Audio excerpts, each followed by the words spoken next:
Пиздец. Блять, как Держайтесь. тяжело. Мы в эфире, мы в эфире.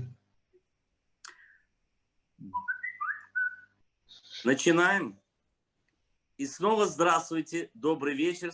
С вами канал Оян Туркменистан. Поэтому вот если так просто посмотреть на то, что они делают, ну, это просто примитивный домострой публичного дома политической проституции.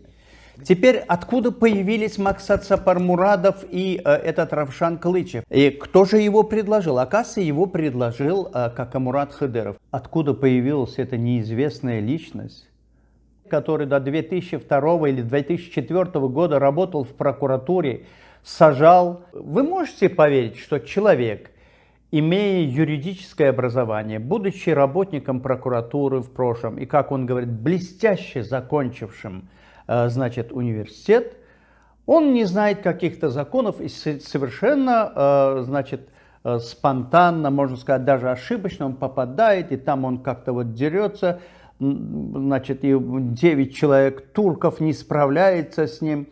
То есть идет героизация этого глупого, необдуманного поступка, в результате которой была депортирована одна женщина оттуда. Как мы слышали, у нас есть источник.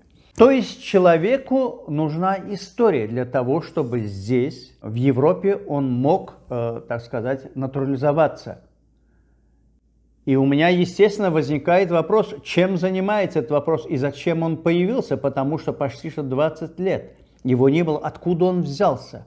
Потом он начинает пропагандировать героизм, опять же, ребят из его региона, ташауские ребята, и один, оказывается, был из Либаба. Ну, я думаю, что это некий такой арбуз под мышку, чтобы вот сказать, что не только они. Теперь он заявляет, что они пришли с Казанджика или из Кизларваты, напугали, и все попутались. А был случай в 97 году, когда трое моих земляков из моего отцовского родового села, солдат, и один офицер либабский, взяли оружие в руки, захватили ЗИЛ, машину грузовую студию, и приехали в Бахарден или в Гёктепе. И сказали, ну кто из вас? Давайте поговорим сейчас. Тогда они в шоке разбежались все. И тогда все силы комитета,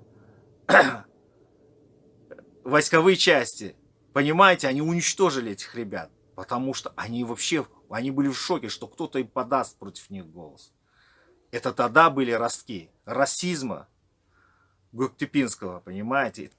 Нема, ким шокто болып тұртайды.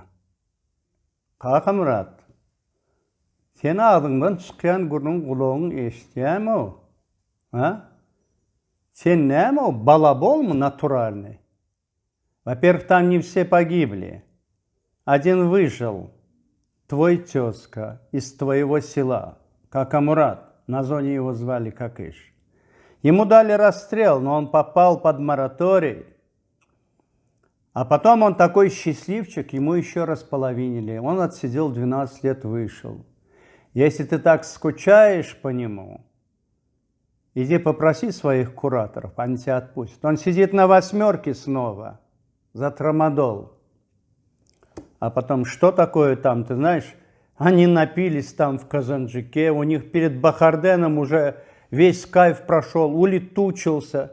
Они увидели там, что их начали останавливать. Они наложили в штаны эти бздуны. А что, не попутаться? Там с автоматами пьяные вдрызг приехали и там на свадьбы пугают людей. А что, ты сам не испугался бы, что ли? И ты бы испугался. И вот этих людей он называет героями. Тьфу!